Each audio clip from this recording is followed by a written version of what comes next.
Jam ke-9 pagi, matahari sudah naik tinggi di langit Yerusalem, menyinari bukit Golgota dengan cahaya yang kejam. 3 salib berdiri tegak. Di tengah adalah Yesus.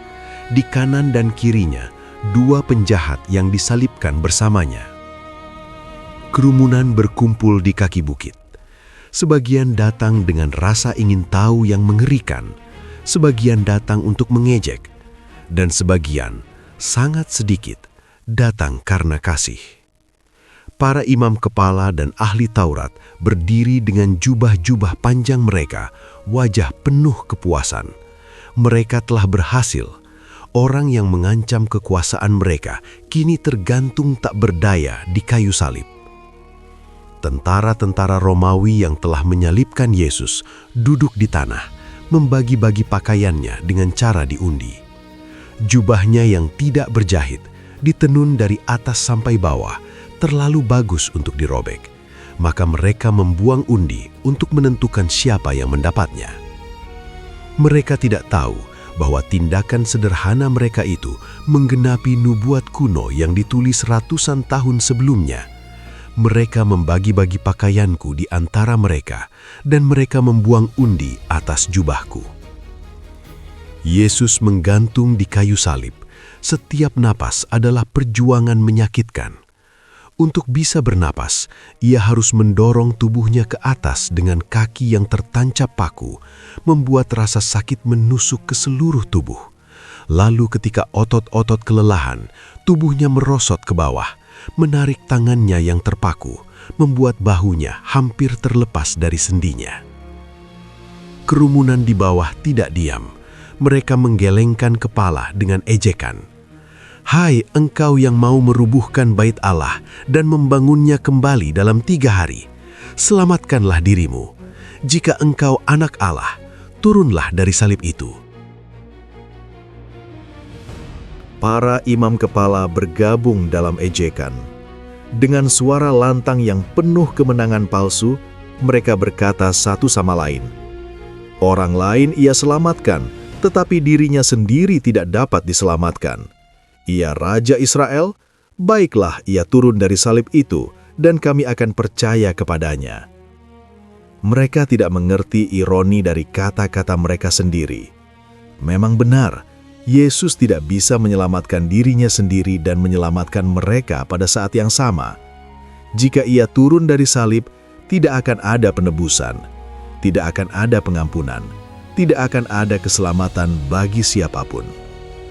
Bahkan salah satu penjahat yang disalibkan di sebelahnya ikut menghujat. Dengan nafas yang tersengal-sengal ia berkata, "Bukankah engkau adalah Kristus? Selamatkanlah dirimu dan kami." Tetapi penjahat yang satunya, yang di sebelah kanan Yesus, menegur temannya, "Tidakkah engkau takut juga tidak kepada Allah, sedangkan engkau menerima hukuman yang sama? Kita memang selayaknya dihukum, sebab kita menerima balasan yang setimpal dengan perbuatan kita. Tetapi orang ini tidak berbuat sesuatu yang salah." Lalu ia menoleh kepada Yesus. Dengan suara yang penuh harapan putus asa, ia berkata, "Yesus, ingatlah aku apabila engkau datang sebagai Raja." Yesus menatap penjahat itu, seorang pria yang seluruh hidupnya dipenuhi kejahatan, yang kini mengakui dosa-dosanya di jam-jam terakhir hidupnya. Dan dengan suara yang lemah tetapi penuh kepastian, Yesus berkata, "Aku berkata kepadamu, sesungguhnya hari ini juga engkau akan ada bersama-sama dengan aku di dalam Firdaus."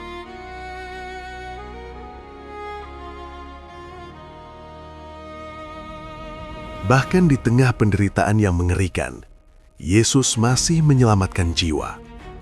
Bahkan ketika ia sendiri sekarat, ia masih membuka pintu surga bagi orang berdosa yang bertobat.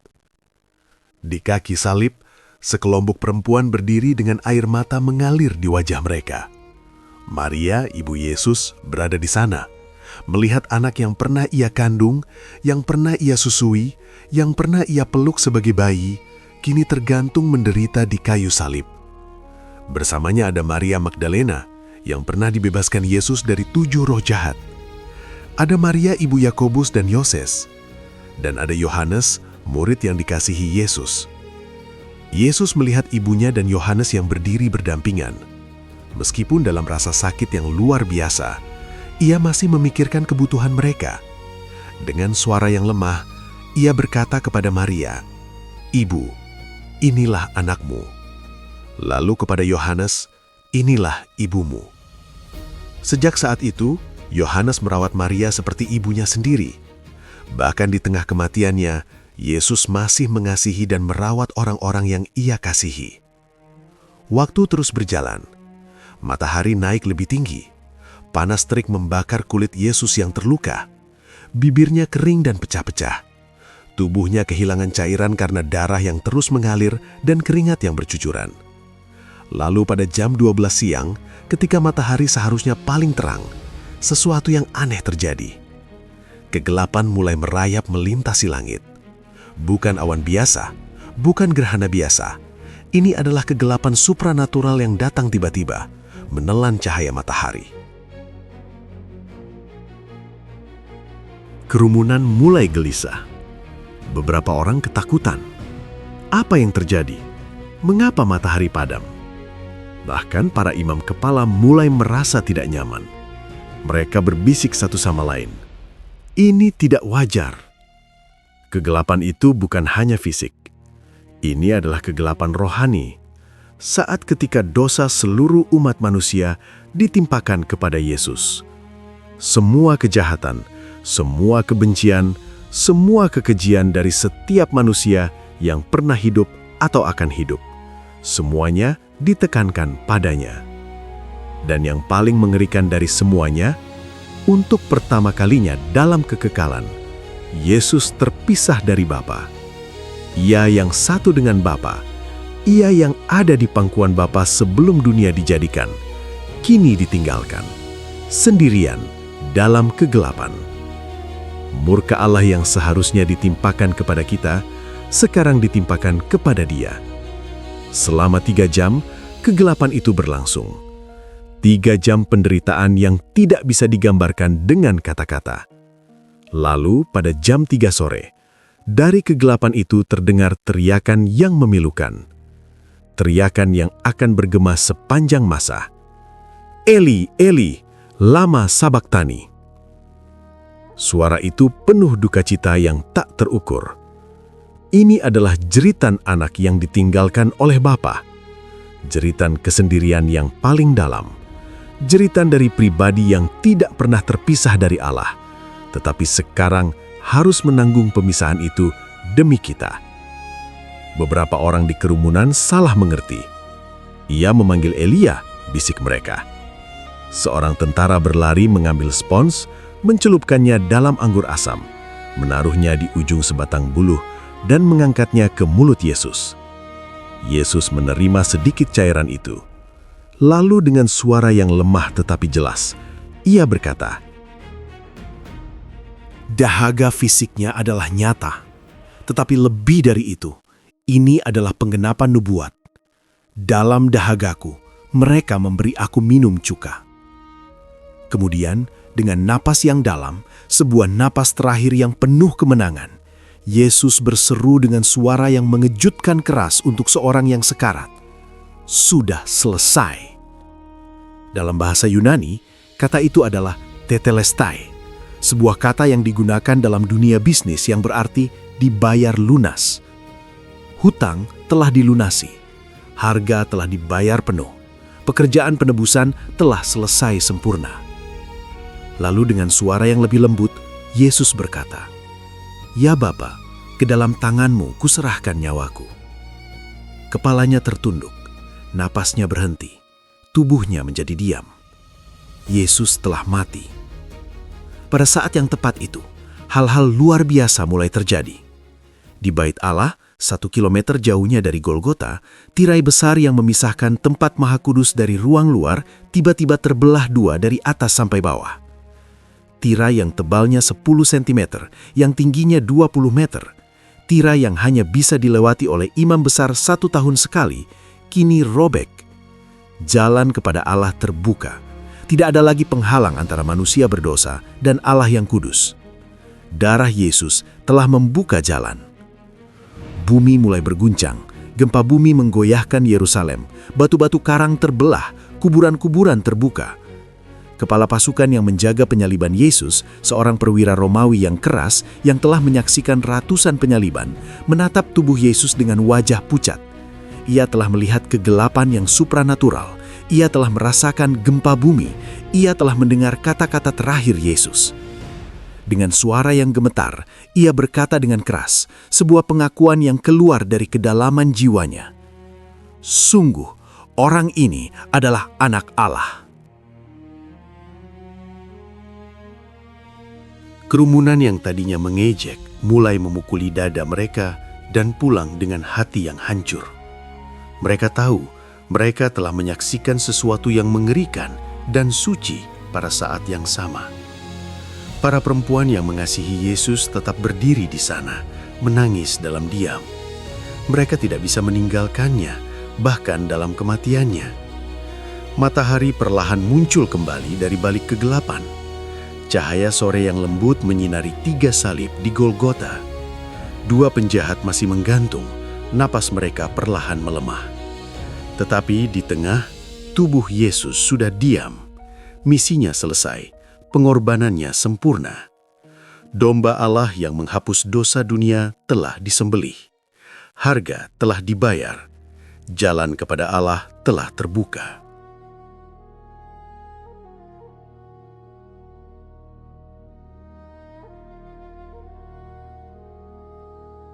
Sore itu, bayangan panjang mulai merayap di Bukit Golgota.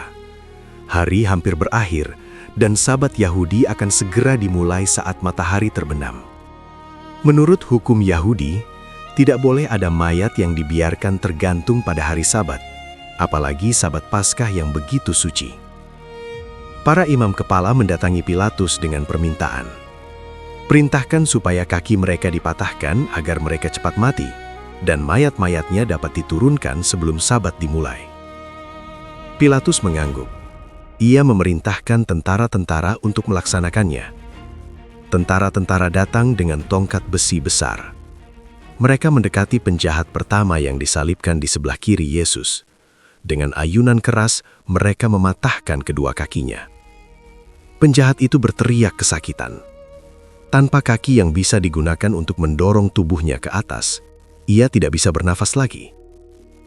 Dalam beberapa menit, ia mati lemas. Mereka melakukan hal yang sama kepada penjahat di sebelah kanan. Penjahat yang telah diselamatkan oleh Yesus di jam-jam terakhirnya. Tulang kakinya patah, dan segera ia pun menyerahkan nyawanya, masuk ke Firdaus seperti yang Yesus janjikan. Tetapi ketika mereka mendekati Yesus, mereka melihat ia sudah mati. Kepalanya tertunduk, tubuhnya tidak bergerak, tidak ada tanda-tanda nafas.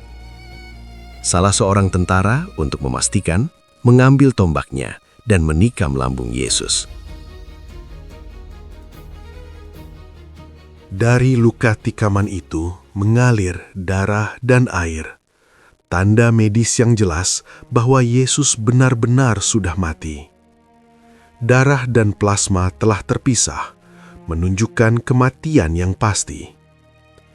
Tidak ada tulangnya yang dipatahkan, tepat seperti yang dinubuatkan tentang domba Paskah.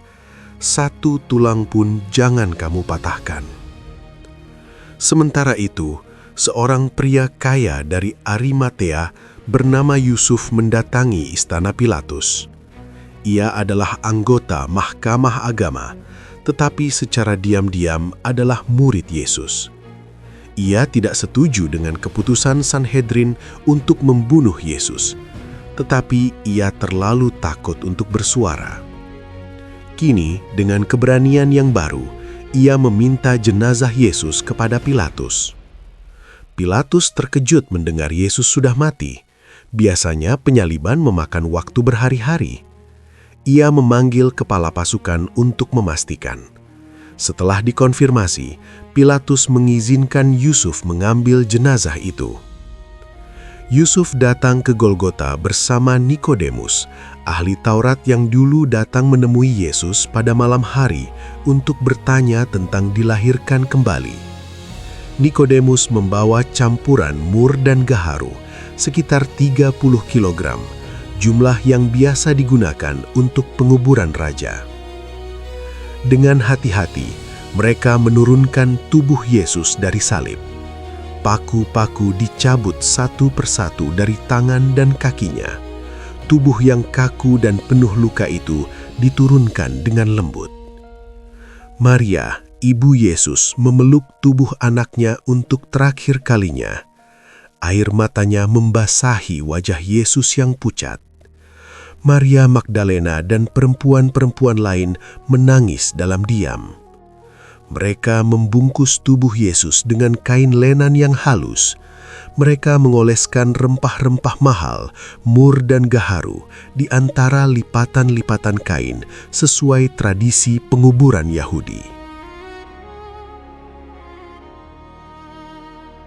Yusuf memiliki sebuah kubur baru yang belum pernah dipakai.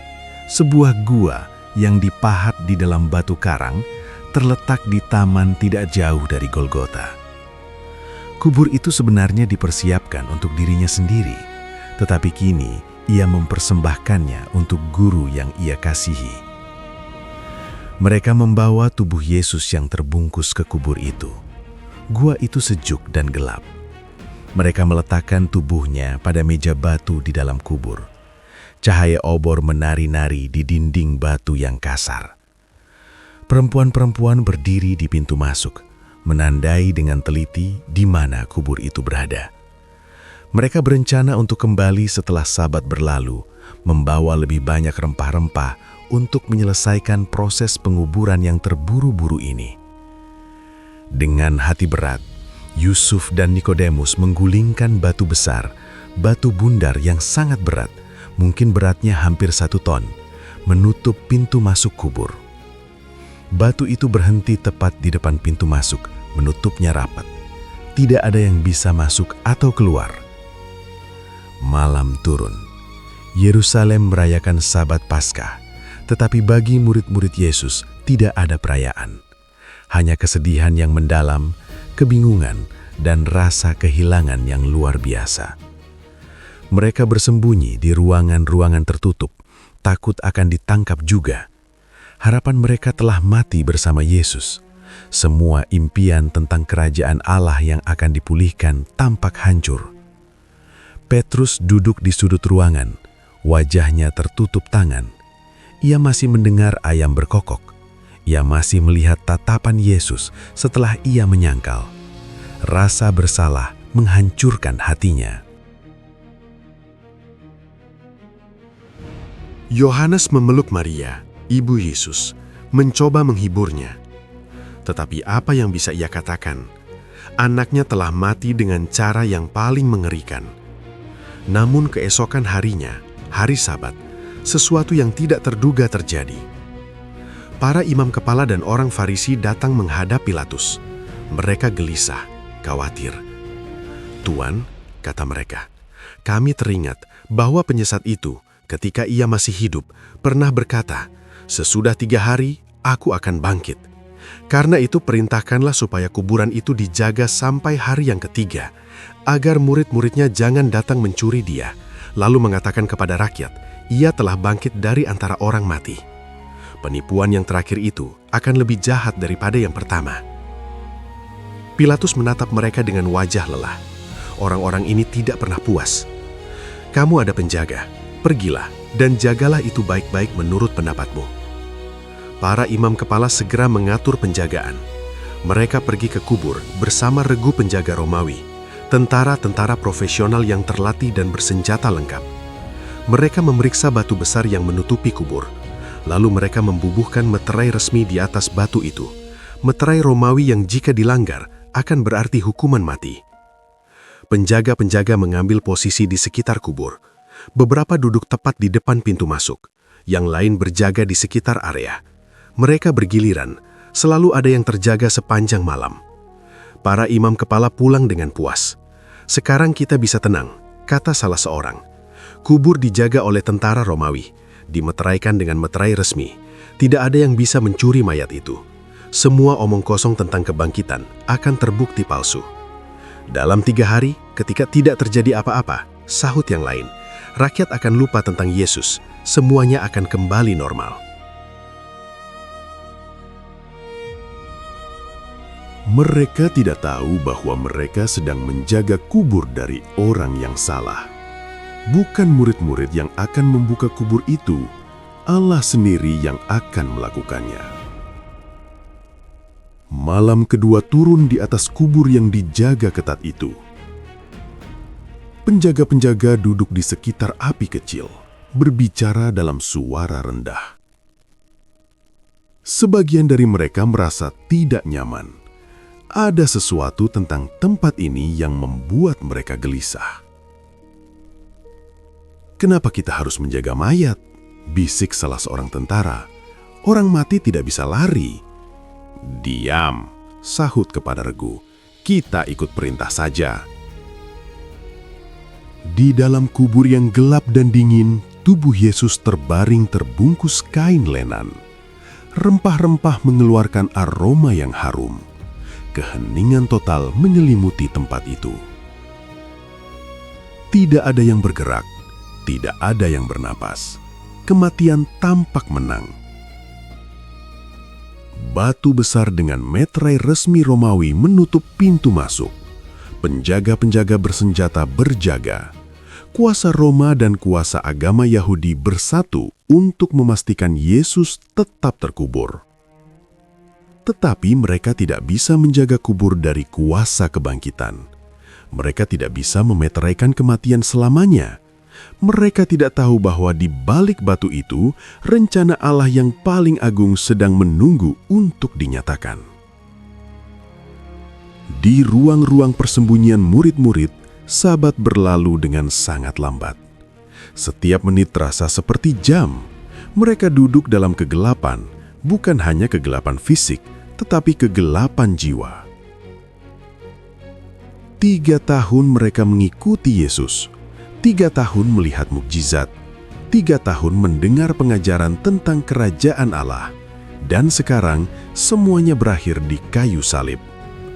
Atau begitulah yang mereka pikir. Mereka tidak ingat kata-kata Yesus yang telah Ia katakan berulang kali. Anak manusia harus diserahkan ke dalam tangan orang-orang berdosa dan disalibkan, dan pada hari yang ketiga Ia akan bangkit.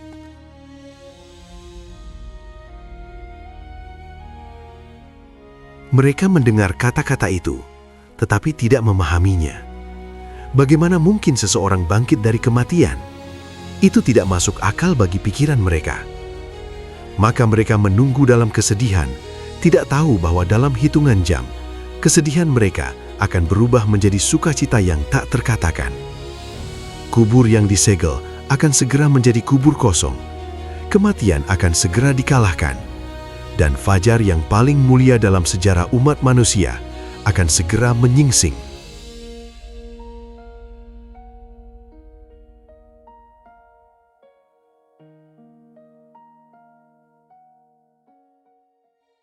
Fajar hari pertama minggu itu masih gelap ketika Maria Magdalena dan perempuan-perempuan lain mulai berjalan menuju kubur. Mereka membawa rempah-rempah yang telah mereka persiapkan, mur, gaharu, dan minyak wangi untuk menyelesaikan penguburan yang terburu-buru 2 hari lalu. Langit masih berwarna ungu gelap. Bintang-bintang pagi masih berkelap-kelip. Udara sejuk dan sunyi. Yerusalem masih tertidur setelah perayaan Sabat Paskah. Maria Magdalena berjalan paling depan, hatinya hancur. Wanita yang pernah dibebaskan Yesus dari 7 roh jahat ini tidak bisa berhenti menangis sejak Jumat sore. Ia harus melihatnya sekali lagi meskipun hanya mayatnya. Bersama Maria Magdalena ada Maria ibu Yakobus, Salome, dan beberapa perempuan lain. Mereka berjalan dalam keheningan, masing-masing tenggelam dalam kesedihan mereka sendiri. Ketika mereka mendekati taman tempat kubur berada, salah seorang dari mereka berkata, siapa yang akan menggulingkan batu itu bagi kita dari pintu kubur? Memang benar, batu itu sangat besar dan berat. Bahkan beberapa pria kuat pun akan kesulitan menggerakkannya. Tetapi mereka tetap berjalan, entah dengan harapan yang samar atau sekadar karena kasih yang memaksa mereka datang. Tetapi ketika mereka tiba dan melihat kubur itu, mereka berhenti terpaku. Batu besar itu sudah terguling. Pintu kubur terbuka lebar. Maria Magdalena berlari lebih dekat. Hatinya berdebar. Apa yang terjadi? Siapa yang membuka kubur? Ia melihat ke dalam. Kosong. Tubuh Yesus tidak ada di sana. Panik melanda hatinya. Tanpa berpikir panjang, ia berbalik dan berlari secepat yang ia bisa, kembali ke kota, ke tempat Petrus dan Yohanes bersembunyi. Napasnya tersengal ketika ia mendobrak pintu. Mereka telah mengambil Tuhan dari kubur, dan kami tidak tahu di mana ia diletakkan. Petrus dan Yohanes melompat berdiri. Mereka saling pandang sekilas, lalu berlari keluar. Mereka berlari melewati jalan-jalan yang masih sepi menuju taman kubur. Yohanes lebih muda dan lebih cepat. Ia tiba duluan, membungkuk melihat ke dalam kubur. Ia melihat kain kafan tergeletak di sana, tetapi ia tidak masuk. Petrus tiba beberapa saat kemudian. Nafasnya terengah-engah. Tanpa ragu, ia langsung masuk ke dalam kubur. Apa yang ia lihat membuatnya terdiam. Kain kafan, kain lenan yang digunakan untuk membungkus tubuh Yesus, tergeletak di sana. Tetapi bukan tergeletak sembarangan, seperti kalau ada pencuri yang terburu-buru membuka bungkusan. Kain itu masih dalam bentuk bungkusan, masih dalam posisinya, tetapi kosong, seolah tubuh di dalamnya menguap begitu saja. Dan kain peluh yang menutupi kepala Yesus terpisah, terlipat rapi di tempat tersendiri. Tidak ada pencuri yang akan mengambil waktu untuk melipat kain peluh dengan rapi. Tidak ada pencuri yang akan meninggalkan kain kafan dalam posisi seperti itu. Yohanes akhirnya masuk juga. Ia melihat dan ia percaya. Tetapi mereka masih belum sepenuhnya memahami. Mereka pulang dalam kebingungan yang dicampur pengharapan yang aneh. Maria Magdalena yang telah mengikuti mereka kembali tetap tinggal di luar kubur. Ia menangis terseduh-sedan, hatinya hancur. Ia membungkuk melihat ke dalam kubur sekali lagi. Dan ia melihat sesuatu yang tidak dilihat Petrus dan Yohanes. Dua malaikat berpakaian putih sedang duduk, satu di kepala dan satu di kaki tempat tubuh Yesus pernah dibaringkan.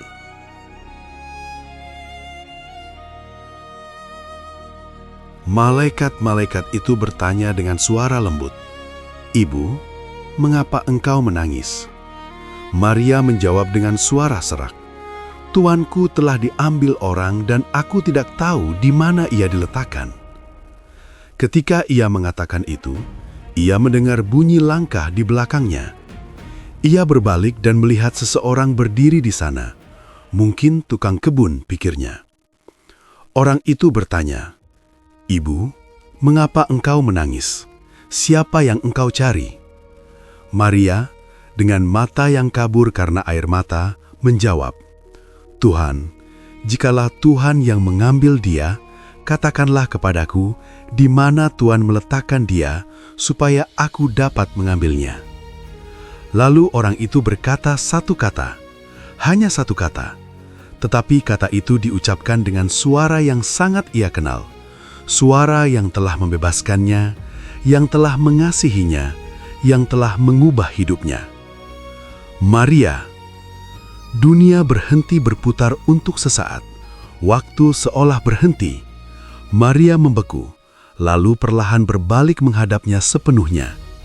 Mata yang kabur karena air mata kini melihat dengan jelas. Itu bukan tukang kebun, itu Yesus, Yesusnya, gurunya, Tuhannya, hidup. "Rabuni," teriaknya, kata Ibrani yang berarti guruku. Ia berlutut dan hendak memeluk kakinya. Tetapi Yesus berkata dengan lembut, "Janganlah engkau memegang aku, sebab aku belum pergi kepada Bapa. Tetapi pergilah kepada saudara-saudaraku dan katakanlah kepada mereka, bahwa sekarang aku akan pergi kepada Bapakku dan Bapamu, kepada Allahku dan Allahmu." Maria Magdalena berlari, kali ini bukan dengan kesedihan, tetapi dengan sukacita yang meluap-luap. Ia berlari lebih cepat dari sebelumnya. Hatinya hampir meledak karena kebahagiaan.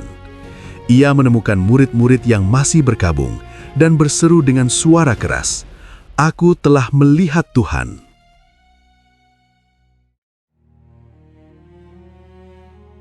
Tetapi mereka tidak percaya.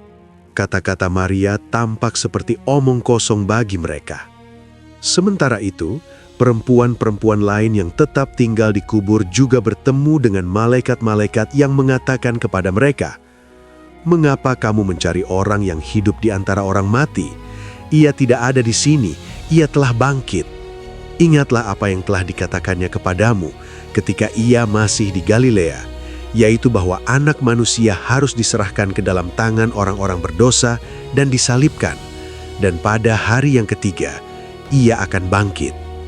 Mereka teringat, ya, Yesus memang pernah berkata demikian berkali-kali, tetapi mereka tidak pernah benar-benar mengerti sampai sekarang.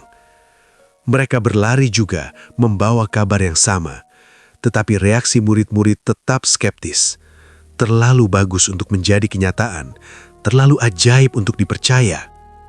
Hari itu, 2 murid berjalan ke sebuah desa bernama Emmaus, sekitar 11 km dari Yerusalem. Mereka berbicara tentang semua yang telah terjadi. Hati mereka hancur. Tiba-tiba seorang asing bergabung dengan mereka di jalan. "Apakah yang kamu perbincangkan satu sama lain?" tanyanya. Mereka berhenti, wajah mereka murung. Salah seorang bernama Kleopas menjawab, "Apakah engkau satu-satunya orang asing di Yerusalem yang tidak tahu tentang apa yang telah terjadi di situ pada hari-hari ini?" Orang asing itu bertanya, "Apakah itu?"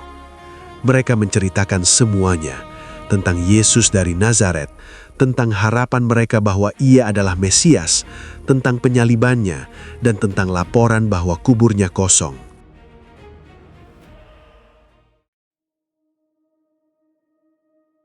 Lalu orang asing itu berkata, "Hai kamu orang bodoh, betapa lambannya hatimu, sehingga kamu tidak percaya segala sesuatu yang telah dikatakan para nabi. Bukankah Mesias harus menderita semuanya itu untuk masuk ke dalam kemuliaannya?" Lalu ia menjelaskan kepada mereka semua yang tertulis tentang dirinya dalam kitab suci, mulai dari Musa dan semua kitab para nabi. Ketika mereka tiba di Emmaus, orang asing itu seolah hendak melanjutkan perjalanan, tetapi mereka memaksanya untuk tinggal. "Tinggallah bersama-sama dengan kami, sebab hari sudah hampir malam."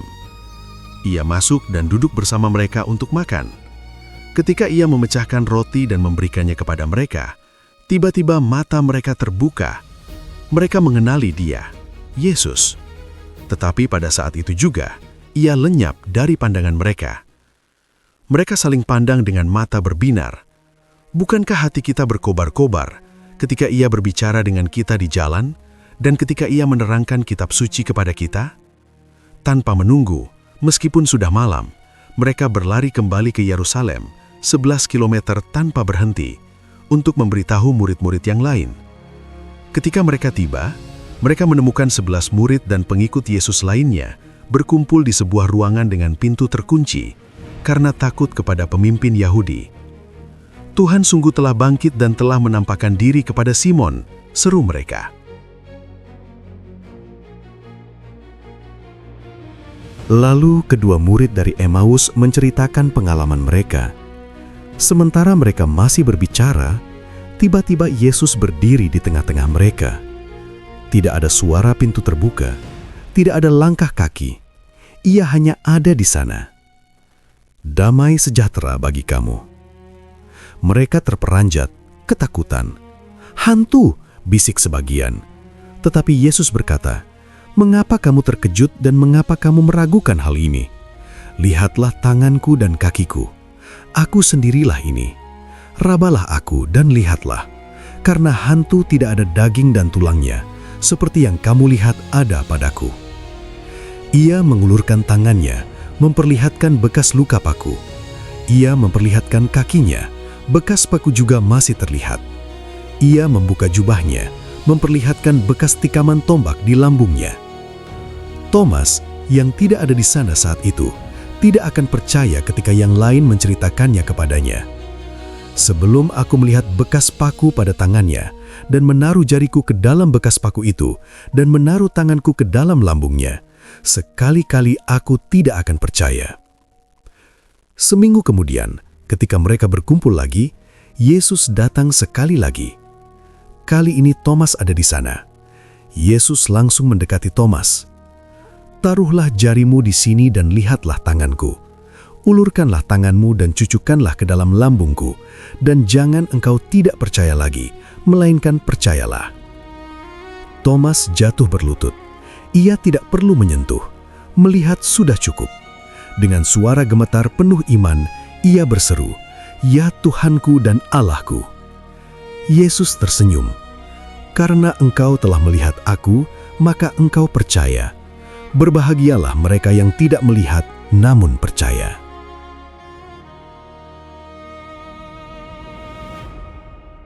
Dalam 40 hari setelah kebangkitan, Yesus menampakkan diri berkali-kali kepada murid-muridnya.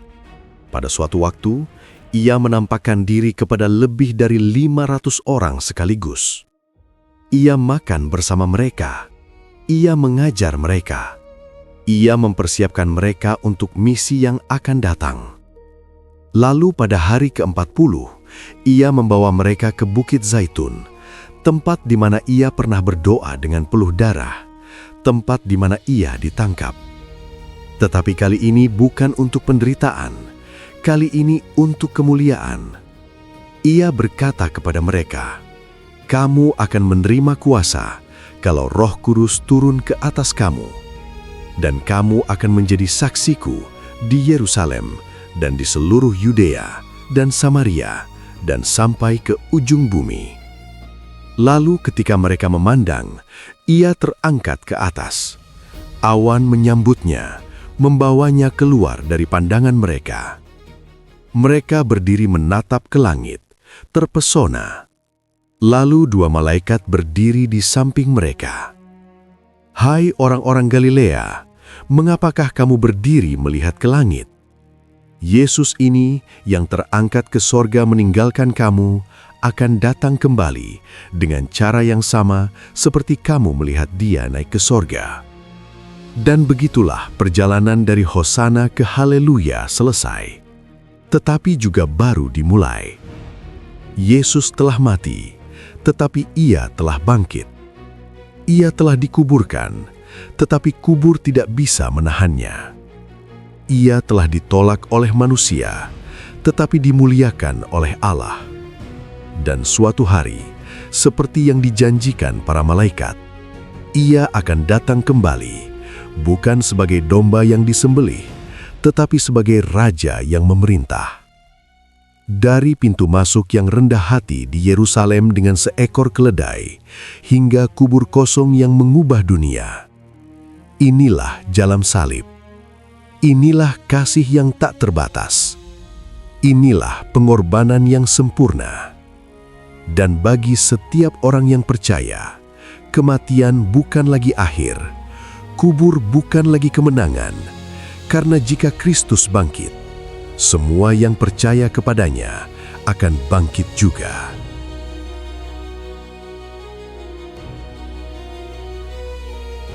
Hosana telah menjadi haleluya. Kematian telah menjadi kehidupan. Kutuk telah menjadi berkat. Dan semuanya karena satu alasan, kasih Allah yang begitu besar, sehingga ia mengaruniakan anaknya yang tunggal, supaya setiap orang yang percaya kepadanya tidak binasa, melainkan beroleh hidup yang kekal.